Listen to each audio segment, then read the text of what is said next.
Buenas a cada uno de ustedes que siempre nos ven a través del Centro de Hebreo o el Centro de Estudio Hebreo Bíblico Shalom. En este maravilloso día tengo el privilegio de presentarle a Luis Mainaldi, un gran estudioso de muchos años, investigador de la Biblia, una persona que ha dedicado toda su vida a lo que es el estudio de los diferentes textos que componen la Biblia. Y para mí es un placer tenerlo en este maravilloso día. Manito, gracias por venir. Gracias por tenerme contigo, Sucre. Muchas gracias, mi hermano. Gracias, es un placer para mí tenerte por primera vez en este programa aquí. Hoy, en una tarde maravillosa, como ustedes pueden ver, los rayos del sol iluminando este maravilloso programa. Hoy vamos a tratar un tema muy importante con Luis, y es el tema que está ubicado en el capítulo 3 del libro de Génesis, conocido en hebreo como el libro de Bereshit. Luis, este tema ha llamado mucho la atención y ya tengo programas que he hecho anteriormente sobre cómo en el libro de Génesis capítulo 3 esta serpiente interactúa con Eva, pero lo que más llama la atención es que tiene intelecto, se expresa y al mismo tiempo interactúa. Si vemos aquí de inmediato, dice en el capítulo 3, versículo 1, pero la serpiente era astuta más que todos los animales del campo que Jehová Dios había hecho, la cual dijo a la mujer, con que Dios os ha dicho, no comáis de todo árbol del huerto. Y la mujer respondió a la serpiente, del fruto de los árboles del huerto podemos comer, pero del fruto del árbol que está en medio del huerto, dijo Dios, no comeréis de él, ni le tocaréis, para que no muráis. Luis, ¿cuál es tu opinión en cuanto a este manuscrito que data de miles de años? Bueno, lo primero que es que el gran problema con la Biblia es que la Biblia no es un libro propiamente de Occidente. Quienes escribieron la Biblia desde un punto de vista que para la sociedad actual es muy difícil comprenderla. La Biblia está escrita en código, en un idioma diferente a casi todos los idiomas que conocemos hoy día en el mundo. Es un idioma, por ejemplo, el hebreo que se lee de derecha a izquierda. Primero es eso. Lo segundo es que es un idioma que tiene lo que le llaman notaricón, que son las puntuaciones, que según como tú acentúes la palabra, cambia el significado. Y tiene lo que le llaman la gematría, es un idioma numérico. Tiene 22 letras sin vocales, el hebreo antiguo. Para nosotros hoy día es muy difícil entender algunas cosas que se dijeron o se escribieron de esa manera. Entonces, claro, aunque el hebreo moderno tiene las vocales, pero estamos hablando de ese hebreo antiguo. Que en la edad moderna, cuando se intentó de nuevo saber su pronunciación, hubo dificultad porque todavía hasta el día de hoy no conocemos cómo se pronunciaban tales cosas. Entonces, cuando nosotros leemos ahí en el capítulo 3 de Génesis, es como cuando leemos en el capítulo 1 de Génesis, que en el capítulo 1 de Génesis dice, en el principio creó Dios los cielos y la tierra. Pero ¿qué pasa? Que el original no habla en ningún lugar de Dios, habla de Elohim. Los Elohim es una forma pluralizada masculina y femenina, que quiere decir señoras y señoras, dios o diosas, es decir, no es, entonces es lo mismo. Dice, por ejemplo, ahí, capítulo 3, que la serpiente era la más astuta entre los animales. Pero si leemos el contexto, si lo leemos el capítulo completo sobre la serpiente, nos daremos cuenta que no está hablando de un animal, está hablando de un reptil. Y ese reptil andaba de pies, la serpiente se arrastra. Yo sé que muchos evangélicos o católicos dirán hoy día que es una maldición que Dios le dio que se arrastrara sobre la faz de la tierra. Pero si es así, ¿dónde está la pierna entonces? No hay pierna. Y ahí está hablando una persona, de alguien que razona, es astuta, es razona. No porque sea astuta, porque yo le voy a decir, por ejemplo, te voy a decir algo, hermano. El pulpo, que apenas vive 1 año y pico, es más sabio que nosotros. Hace cálculos matemáticos, no somos capaces de hacerlo. Entonces, no es porque sea astuto, sino es porque razonaba Esta es la razón. Razonaba. Y no le mintió a Eva. Le dijo la verdad. Le dijo, el día que ustedes comiesen o comieran, serán igual que ellos, que esos dioses, que esas personas que dijeron eso. Entonces, el gran problema está, no en la interpretación, no. Porque hay un problema con la iglesia, hay un problema con los religiosos. No quiero, para no hablar para la iglesia, con los religiosos, que creen totalmente que la Biblia es un libro histórico. No se dan cuenta que la Biblia es un código de enseñanzas esotéricas. La gente no entiende esto muchas veces. Creen que uno está hablando de brujería o magia. No estoy hablando de esotérico, que quiere decir oculto. No exotérico, como quiere decir hacia afuera. Estoy hablando esotérico hacia adentro, oculto. Entonces, muchas cosas que se escriben ahí son de manera esotérica, que hay que buscar el significado real de lo que está diciendo. ¿Por qué? Hay una discusión con la serpiente y el árbol. ¿Qué será una manzana? La Biblia no sé qué árbol era. No puede decir qué árbol era porque el árbol es el mismo hombre. Por eso no lo explica, no se lo va a decir nunca uno. Y el fruto no es más que conocimiento.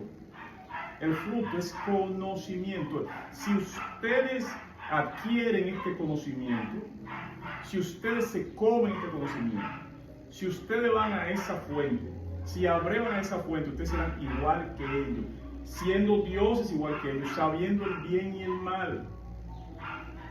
Por eso le pregunta, y si usted fija, ahí hay otra cosa más profunda aún. Por ejemplo, la Biblia fue escrita con esos libros por hombres, de una sociedad misógina.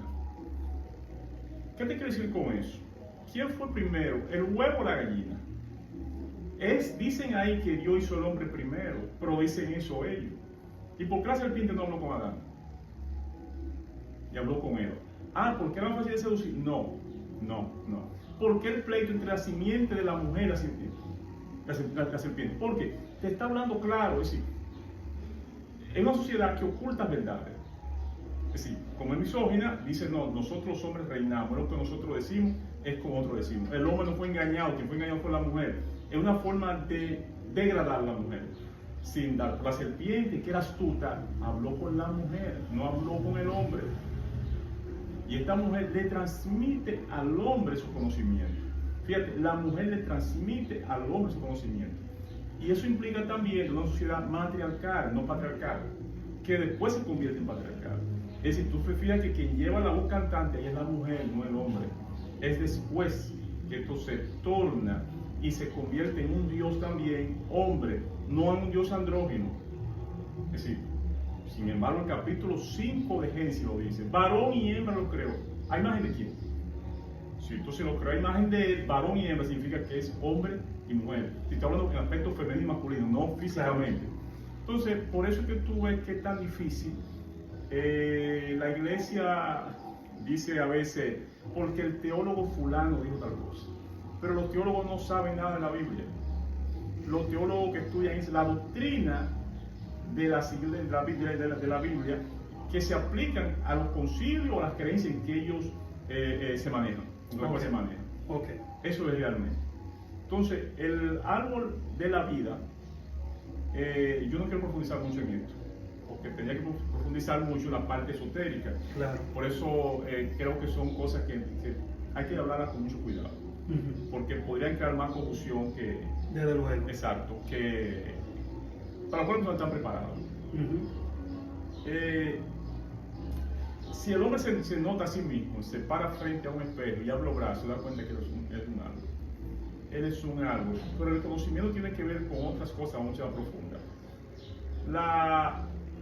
¿Por qué se toma el simbolismo de la serpiente? Bueno, si usted se fija, por ejemplo, que el símbolo, el calceo, el símbolo médico, se usa una serpiente. Sí, claro. Se usa una serpiente, dos serpientes, subiendo en un polo, dos serpientes. Realmente el símbolo es una serpiente que baja y una que desciende. Okay. Que no son más que la fuerza kundalínica. Pero claro, no quiero entrar en eso. Entonces, la serpiente despierta en la mujer el conocimiento. Despierta el conocimiento en ella y ella come y se lo transmite a Adán. Entonces, fíjense en algo muy importante, hermano. Al ellos hace que están desnudos, ¿qué significa eso? Que le tenían una especie de magia, o de, no quiero usar la palabra magia, sino una especie de encantamiento, de que ni siquiera se daban cuenta de quiénes ellos eran. Ellos descubren quiénes son. ¿Qué significa la palabra desnudo? Que todo está frente a sus ojos ya todos lo saben. Entonces, ellos ahora tienen temor de ese personaje que se llama Dios. Pero fíjense qué cosa tan extraña, que cuando Él llega, Él no sabe dónde están. Se supone que Dios lo ve todo, lo sabe todo. Sí, porque hay un punto de la Biblia que cuando realmente este Elohim llega, lo está llamando y preguntando dónde ellos están. ¿Dónde están? Están escondidos. Si hubiese sido Dios realmente, sabe dónde están. Adán, Eva, salgan detrás de tal cosa. Ahora hay otro problema. Adán y Eva no son nombres propios, son nombres genéricos. Eva, madre de la naturaleza de todas las mujeres. Adán, padre de todos los hombres. ¿Y cómo sabemos esto? Porque la Biblia dice en el capítulo 5 de Génesis que varón y hembra los creó y a ellos llamó Adán. A ellos te dice a esto, pero siempre plural, los llama Adán. Si no hubiese sido así, ¿dónde Caín consiguió mujer? Sí, todo está implícito ahí. Ahora, ese conocimiento que ellos reciben es un conocimiento de que por eso es que tienen que salir del Edén. Porque el Edén significaba la fuente de toda sabiduría, de toda salud. Es como donde tú estás, por ejemplo, en un lugar donde tú lo tienes todo. Todo lo conocido, toda la tecnología, toda la sapiencia. Entonces, con los conocimientos que tenían ellos, había un miedo, había un temor. ¿Cuál era ese temor que había ahí? Lo que sucede en el capítulo 6 de Génesis. Que aparecen los hijos de Dios y se llegan a los hijos de los hombres. Fíjate en algo, esto es increíble. Se dice que Dios lo creó todo, pero a eso no lo creó Dios. Lo que esos que llegaron y se juntaron con las hijas de los hombres, que eran hijos de Dios, ellos crearon otra raza. Lo mismo hubiese sucedido con Adán y Eva, o lo que se llamaban, son nombres genéricos, pero estoy hablando de esas dos personas, o esas dos razas, esa raza. Sí. Si no se les saca del Edén, los Elohim pierden su dominio sobre ellos, porque estaban ya en el lugar donde tenían toda la fuente de poder para administrarlo a como ellos quisieran. Ellos no llegaron ahí, porque lo sacaron a tiempo. Es decir, por eso es que se dice que en la Biblia que lo revelado es para los hombres y lo oculto es para Dios. Es decir, si Adán o esa persona que le pusieron ese nombre se quedan ahí, realmente hubiesen tenido, son igual a quienes los pusieron ahí, a quienes hicieron el encantamiento y estaban ciegos ante una verdad. Al descubrir esta verdad, ahora ya no se puede permitir que sigan y se oculta entonces, se oculta entre los ojos de ellos. Se oculta entre los ojos de ellos. Pero mira qué cosa tan rara sucede. Esto es extraño. Se supone que el Edén estaba entre 4 ríos. Ok. Se supone que esa zona donde se habla que estaba el Edén era Mesopotamia. Entonces, si estaba en Mesopotamia, cuando tú te buscas la historia de los Nefilim, la historia de los Elohim, la historia de los Anunnaki y de todos estos pueblos, cómo se desarrollaron ahí, los sumerios. Hasta el día de hoy, los sumerios, que es una, no quiero decir raza, porque se cree que los sumerios originalmente vinieron de África, pero esas personas que llegaron, ese cúmulo de personas que llegaron ahí, en 100 años desarrollaron una tecnología y una sapiencia en todo sentido, desde lo físico, la tecnología de la época, hasta la magia, como ningún pueblo había conocido antes. Pero en esa zona donde estaba el Edén, en toda esa zona realmente. ¿Qué significa eso? Que ahí había un cierto tipo de remanente de alguien o persona o situaciones que le permitieron ahí tener acceso, no solamente a la fuerza o conocimiento, sino también acceso a tener contacto con esas entidades, sea por el fuera. Y de ahí viene Abraham. Entonces, la gente no se da cuenta y cuando están en la religión y piensan en fíjate cómo yo no entiendo. Hay muchas cosas que yo le he aprendido leyendo la Biblia, sin leer en ningún sitio. La humanidad avanza por la ambición. Si el hombre no es ambicioso, no avanza. Pero la ambición necesita de un ingrediente que se llama cuestionamiento. En la iglesia o la religión te enseñan a no cuestionar. ¿Se entiende? No te enseñan a no cuestionar. Eso se llama educación escolástica.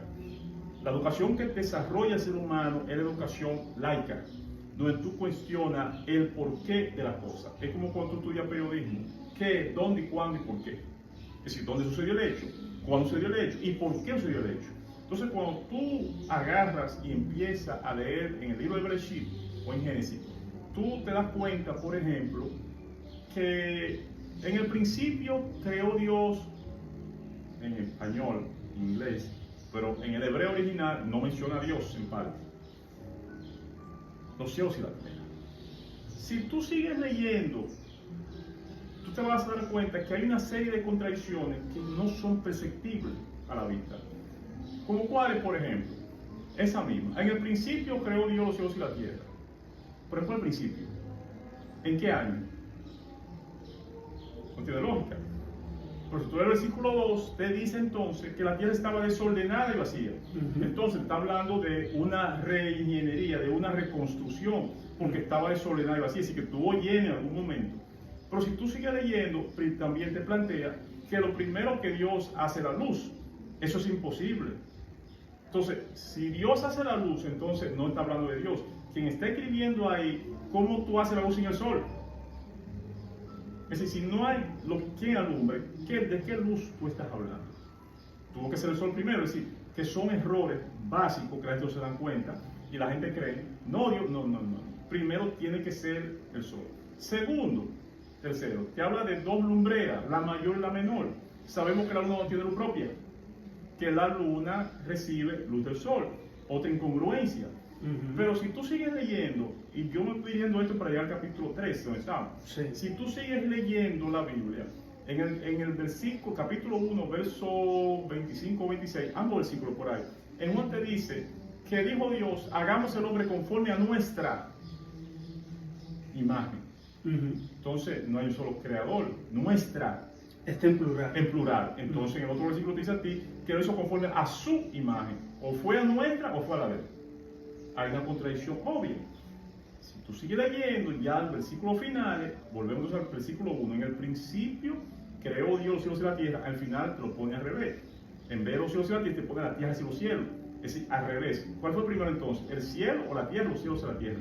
Es decir, hay una contradicción obvia. ¿A qué se debe esto? Se debe a que la gente piensa que Moisés escribió el Pentateuco, ¿no? A ese punto realmente yo quería preguntarte, ¿tú crees que realmente cuando vemos estas contradicciones fue que realmente los escribas hebreos tuvieron o repitiendo la historia de otro pueblo que copiaron de la misma o son errores específicamente gramaticales? Mira, hay dos cosas. Primero, nosotros sabemos que el pueblo de Israel no tiene historia como tal. Todos esos relatos que la gente ven ahí son relatos que ellos cogieron de otro pueblo. Los judíos son, o los israelitas, los hebreos, como queramos llamar, son del Medio Oriente. Eran tribus semitas, nómadas, que fueron recogiendo historias de otros pueblos y la fueron adaptando a la historia de ellos. Y la fueron modificando. Y según la iban modificando la historia, le iban dando la forma que ellos quisieran. Es cierto que a lo largo del camino ellos contactaron con unas entidades o energías o seres de otro mundo, planeta, no importa, que fueron los que lo llevaron a hacer algunos acuerdos. Y yo no estoy inventando, en la Biblia, hicieron pacto de sangre con Jehová, con ese Elohim. Sí. Que ese Elohim mismo dice que él lo dio. ¿Es verdad? Pues dice, yo estoy en medio de la reunión de los dioses, dice él, dice Jehová. Ahora, dice ahí que él es el mayor, pero él dice que tiene una reunión de dioses. Entonces es una cosa extraña. Wow. Pero ¿qué pasa? Cuando se escribe esto, no solamente es historia de otro pueblo, no. Hay algo que se llama interpolación. Es el punto. ¿Qué pasa? Que cuando Israel se divide, los yaveitas y los eroditas, cada uno escribía la historia de acuerdo a cómo ellos la interpretaban. Por eso tú te fijas, por ejemplo, que cuando dice a mi imagen son los de Yahvé, cuando a nuestra son los de Elohim o los eloístas. Y los escribas la interpolaron. Tú no te das cuenta, a menos que tú te detengas a leer la historia. ¿Cómo te das cuenta de esto? Esto, por ejemplo, muy fácil, capítulo 13 de Génesis. Abraham sale al calor del día, es decir, a la 1 de la tarde, y Dios le dice que mire y cuenta las estrellas del cielo. No hay manera. Ahí hay dos historias interpoladas, mezcladas, pero la gente no se da cuenta porque es un problema de educación. No es un problema, por ejemplo, de que tú seas bachiller o no. En esa parte en la cual Elohim le habla a Abraham que cuenta las estrellas, era de día. Sí, está en el capítulo 13. Y dice que, entonces, que si la cuenta es que se meten dos historias. Tú no te das cuenta, son dos historias que se interpolan. Muchas personas no se dan cuenta de eso. O sea, está interpolada. Es decir, ¿qué quiere decir eso? ¿Cómo a la luz del día? Si él está a la luz del día, va a contar las estrellas del cielo. Pasa que cuando contar la historia, los otros, para tomar predominio, metieron la historia, no, que era de día. ¿Tú entiendes? Pero si tú sigues el libro, te das cuenta que era de día. Entonces, cuando tú lees el capítulo 3, ahí del árbol de la vida, tú te vas a dar cuenta, honestamente, que hay cosas que no se está hablando de una serpiente. Si tú lees el versículo 15, ¿qué dice el 15? El 3.15. El versículo 3.15, ¿qué dice? El versículo 15. 3.15, sí, versículo 15. Estamos en el capítulo 3, iríamos entonces al versículo 15. 15. Vamos a ver, en el versículo 15 dice, en esta versión de la Reina Valera, y pondré enemistad entre ti y la mujer, y entre tu simiente y la simiente suya. Ok, perdón. Hay algo ahí. Wow, eso es demasiado profundo. Si una serpiente puede preñar a un ser humano, está hablando de una raza. Está hablando de una simiente, es una raza. Los reptilianos, que la gente cree que es un cuento. No, si usted se busca, por ejemplo, en los libros, no de mitología, de historia, y ya lo tenemos en internet, usted se da cuenta que en el antiguo Egipto, esa zona, ahí se ven mujeres en estado de gestación con cara de reptil, de serpiente. Estamos hablando de una raza. ¿Cuál es el conflicto que hay con la mujer y la serpiente? Que en el capítulo 1 de Génesis, puede ser que estaba desordenada y vacía, y que las aguas se movían sobre la tierra, es decir, que estamos en una reconstrucción. En esa reconstrucción, aparentemente ser que los verdaderos dueños de este planeta eran los reptilianos. Y se crea una raza por encima de ellos. Ahora, usted dirá, es una locura, es un disparate. Bueno, en el capítulo 6 vemos crear otra raza, que Dios se disgusta con sus hijos porque vienen y crean otra raza, que eran de gigantes. Claro que sí. ¿Entiendes? Y de hombre poderoso. Incluso se cree que Nirón era descendiente de ellos. Pero entonces tú dices, pero en el capítulo 1 y capítulo 2 de Job, que es el libro más antiguo de la Biblia, te dice que los hijos de Dios un día fueron a ver a Dios. Entonces, no como dicen los teólogos, que los hijos de Dios ahí en el capítulo 6 de Génesis son los hijos de Seth. Imposible. Porque si Dios no está en la tierra, estoy hablando según la Biblia, y está en algún lugar, primero, no son ángeles, porque los ángeles supone que siempre están entre la presencia de Dios. Y estos hijos de Dios fueron a ver a Dios.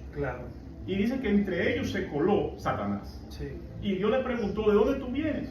Y él dijo, yo vengo a la tierra, de andar rodeada. Entonces, estamos hablando de seres físicos que son capaces de impregnar una mujer, de tener un hijo con una mujer, y que son seres físicos, pero que están en algún lugar, en algún planeta, en el espacio. Y entonces ese Dios, parece que ese cielo es un planeta. Porque si, como dicen los evangélicos, los católicos, los religiosos de Occidente, que Satanás fue echado del cielo, que eso tampoco está en la Biblia en ningún sitio. Que hubo un coro, y que era el director del coro, todo ese cuento. Y que él fue expulsado, y que él no podía entrar. Entonces ahí vemos a Satanás entrando de nuevo al cielo. No estaba San Pedro en la puerta para echarlo. ¿Quién estaba ahí? No estaba el arcángel para echarlo, que pudo entrar. Porque se coló entre ellos, y él le preguntó, ahora, ¿qué es extraño? Que Dios tiene que probarle a Satanás que Job es su hijo. que pone en mano de este ser para que destruya a su hijo y a su familia. Es un Dios sanguinario, es un Dios extraño, eso no es un Dios de amor. Porque si yo tengo un hijo, mi hijo tiene que probarme a mí nada. Si mi hijo no es bueno, yo simplemente le pongo un castigo. Pero un castigo de matar a su familia, de permitir que su familia se destruya, eso no tiene lógica.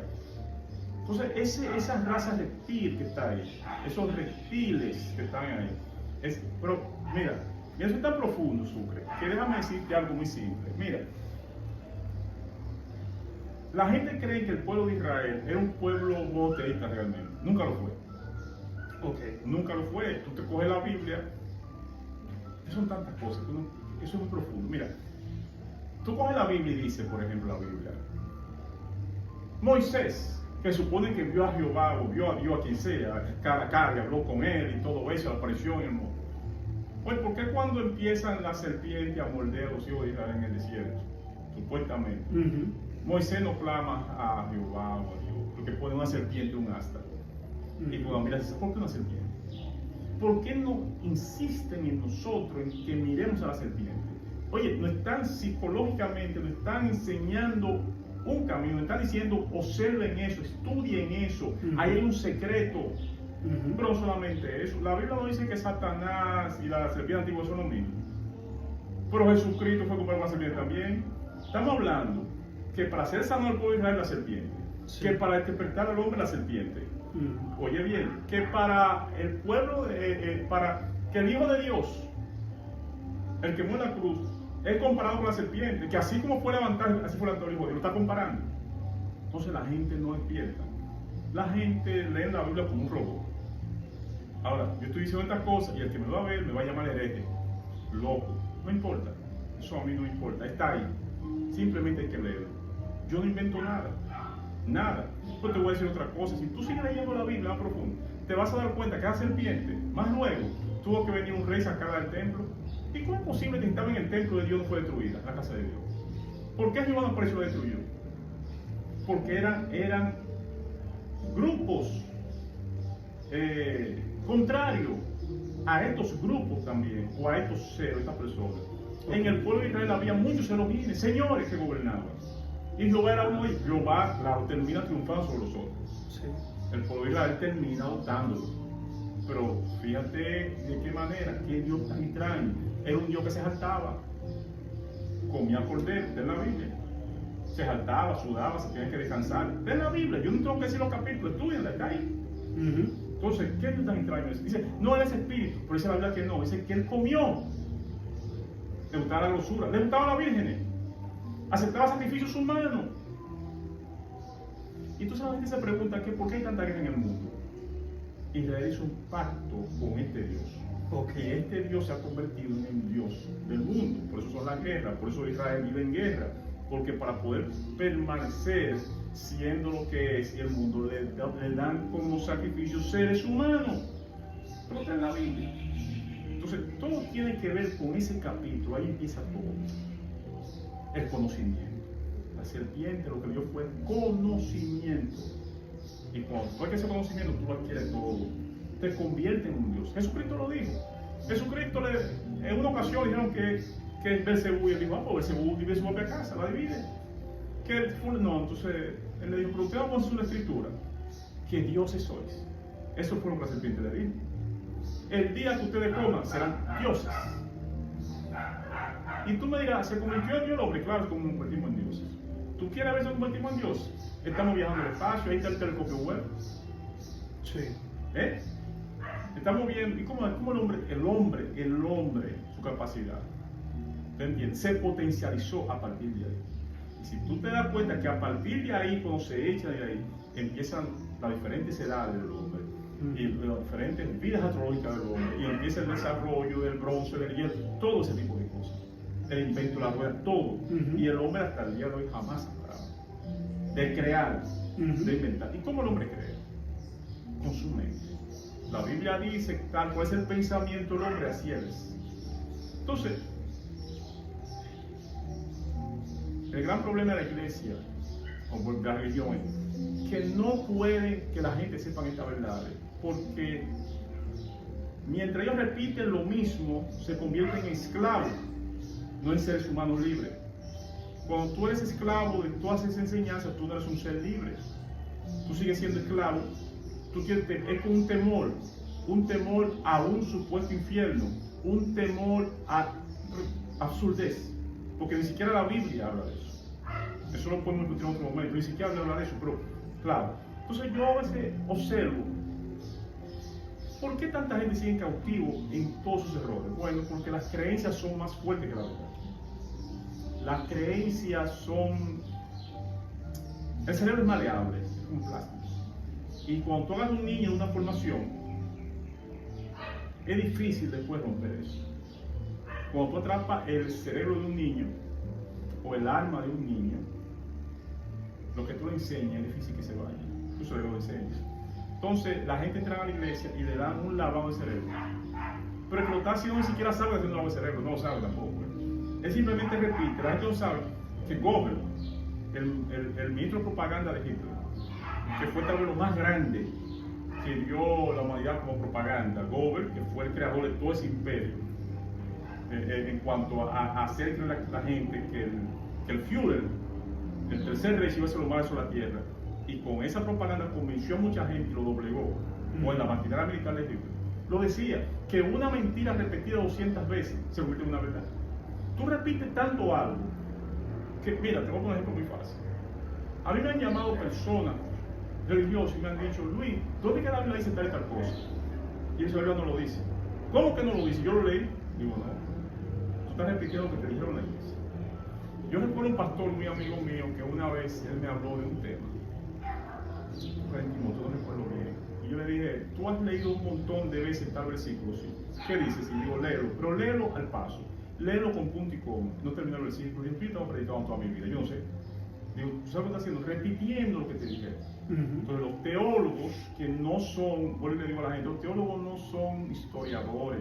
Los teólogos se entrenan, estudian años para adoctrinar o indoctrinar a la persona en lo que ellos creen y creencia. El estudioso es otro. El estudioso es aquel que usa la historia como una ciencia y la investigación, que se va a investigar en el idioma, en todo eso, y a saber la raíz de las cosas, el porqué de las cosas. ¿Cómo sucedió? Yo te voy a poner otro ejemplo muy fácil. El rey David. La Biblia dice que David tenía el corazón de Dios. Entonces nos jodimos con ese Dios. Analiza. Porque David era un criminal, pero un azaroso criminal, y no tenía piedad con nada. Porque cuando manda a matar a Obieteo, lo dice todo ya. Un tipo que creía, ¿verdad?, para quedarse con su mujer. Ahora, lo más extraño, que de ese acto vino Jesucristo. Entonces también te pone a cuestionar muchas cosas.